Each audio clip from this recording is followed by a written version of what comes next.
the Subaru Forester will return to naturally aspirated petrol power exclusively when the new 5th generation range goes on sale in Australia from September. It's the first time since 2010 that Subaru will be without a diesel-powered Forester in its Australian lineup, while the lack of a turbocharged petrol model ends a line of performance-focused variants that began with the Forester GT back in 1997. A manual gearbox will also be missing from the new Forester lineup, which will be available exclusively with Subaru's latest Lean-Artronic continuously variable automatic transmission, CVT. At the launch of the all-new Forester in Japan this week, Subaru Australia Managing Director Colin Christie said the Japanese car maker's shift towards electrification for a number of global models meant streamlining its internal combustion engine range. Christie said, "I don't believe we'll see another diesel-powered Forester. The move towards electrification means we'll have a hybrid Forester in market by the end of next year, and a second hybrid model shortly after that in early 2020. It's the first hybrid for Subaru in Oz and we're really excited about it." Christie cited a growing sentiment against diesel-powered vehicles in Europe as further justification for the cessation of its Boxer diesel. The company's emissions tampering fiasco was another nail in the Subaru diesel's coffin. He continued, "All the things that are happening in Europe around diesel vehicles, Subaru saw that as an opportunity for Forester. To bring those kinds of vehicles hybrid and electric in place of the diesel makes sense. It's part of our ultimate move towards electric and alternate power." Instead of a diesel engine, the streamlined 2018 Subaru Forester range will be joined by a 106 kW 2.0-litre mild hybrid powertrain dubbed the Boxer at the end of 2019. According to Subaru, the e-Boxer's petrol engine and electric motor are used variably depending on conditions, with the electric assist function able to deliver torque quickly and in conjunction with its eyesight safety technology. It's anticipated the e-Boxer hybrid system will also be available in the updated Subaru XV or new Outback within the next 18 to 24 months. Christie continued, "It makes sense that our hybrid models are in packages that everybody knows and understands, and not a completely stand-alone product. We've got a plug-in hybrid model going into the US market soon, but what that means for Australia we're not sure at this point in time. If electric vehicles are only a few years behind our mild hybrid e-Boxer range, then I could see us moving from the mild hybrid variant straight into an electric vehicle at some point in time." Unfortunately for fans of the sporty Forester XT, Subaru's electric push also spells the end of turbocharged petrol performance. The current Forester is available with the option of a 2.0-litre turbo 4 that delivers 177 kilowatts and is capable of 0 to 100 km/h acceleration in 7.5 seconds.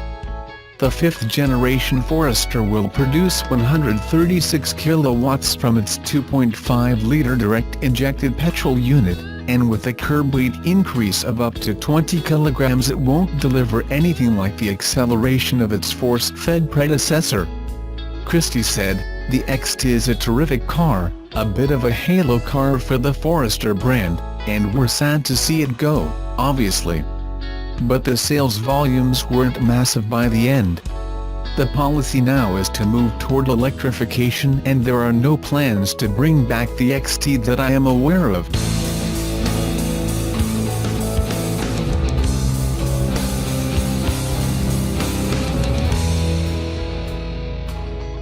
Subaru is rising. The small Japanese brand has had 78 months of consecutive growth. According to Edmunds.com, it is one of the industry leaders in conquest sales, taking customers from other brands, and has the second highest brand loyalty rate, behind Toyota. It has capitalized on the crossover craze and eaten away at the market share of the big boys without having a big boy in its lineup. Until now. With the 2019 Ascent, Subaru finally has a proper 3-row crossover with all-wheel drive safety, off-road capability and full family hauler functionality.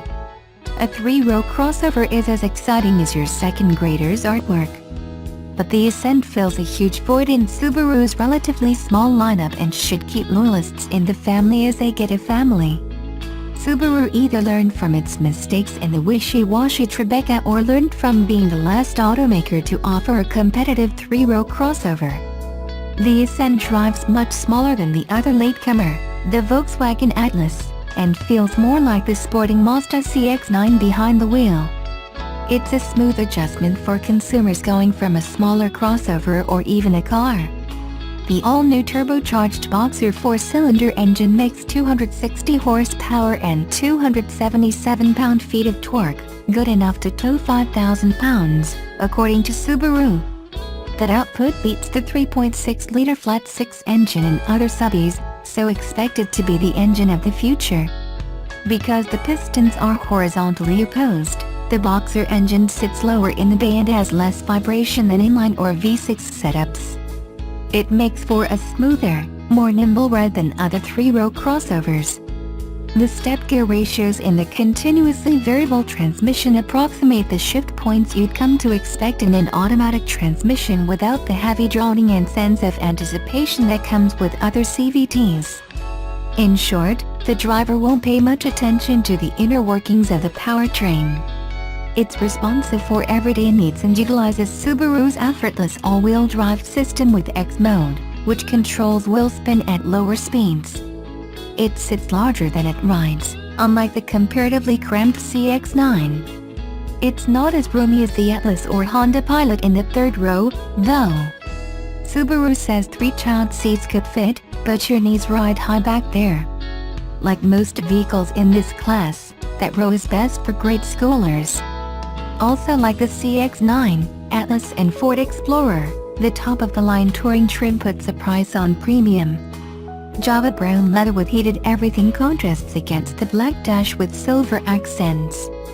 A wood grain console gives it that upscale touch, while the center stack has big climate and audio knobs for the gloved among us in the snow belt. There are essentially 3 vehicle info display areas, with some redundancy. The 8-inch touchscreen is mainly for navigation and for the passenger to have a say in audio controls or to play with apps. Above the center stack embedded in the dash is Subaru's multi-function display, which shows a more detailed look at what systems are in use, such as torque distribution or the engaged elements of eyesight, Subaru's excellent suite of advanced driver assistance systems. The vehicle info display in the gauge cluster shows speedometer, fuel economy, trip meters and more. The only confusing part is remembering where the buttons are to play with each one. Another nice thing to play with are the 19 Cuban pesos holders. Parents won't be surprised by how quickly they fill with non-cup kid stuff. Touring has 6 USB ports instead of 4, including 2 in the third row. The second row comes with captain's chairs with knobbish handles on top to help third row passengers climb in or out. Subtle, clever, Subaru. At this price point it would have been nice to have headrests that collapse when pulling the strap to collapse the third row. Ascent has a relatively low load floor despite having 8.7 inches of ground clearance for modest but capable off-roading. The doors open wide for easy access and the cargo area is wide on top and bottom to load 2 hockey bags vertically and still fit 7 passengers. And those roof rails can support a roof tent, which evidently is a thing. It's all very easy, which should be welcome relief to anyone hauling kids. In a market overrun with 3-row crossovers, Subaru needed the Ascent more than the market needed it. But Ascent should keep Subaru trending upward.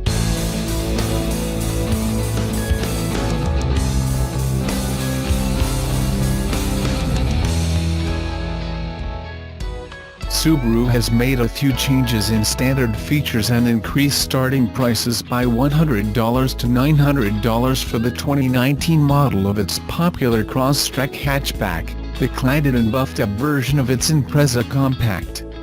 Even with the new pricing, however, the Crosstrek, which was redesigned on the Subaru Global platform for 2018, continues to compete as a spacious and high-mileage rival among subcompact SUVs such as the Jeep Renegade and Compass, Honda HR-V and Nissan Rogue Sport.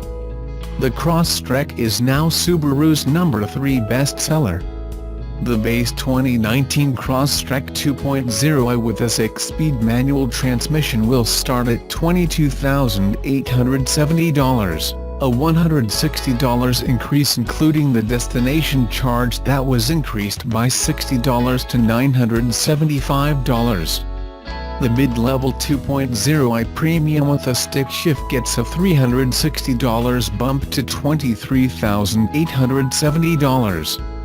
And the top limited trim, available only with the continuously variable automatic, gets the biggest increase, $960, to start at $28,170. The automatic transmission is a $1,000 option on the first 2 trim levels. Feature changes for 2019 include making Subaru's EyeSight safety and driver assist system available on the base trim level with CVT as an $845 option. The bundle includes automatic front emergency braking, adaptive cruise control, lane departure warning and lane keep assist. The system is standard on the top limited trim level, along with automatic braking in reverse and automatic high beams. The mid-level Premium for 2019 gets an updated Subaru Starlink standard multimedia system with a 6.5-inch touchscreen, a CD player and satellite radio capability, and availability of the latest Starlink safety and security services.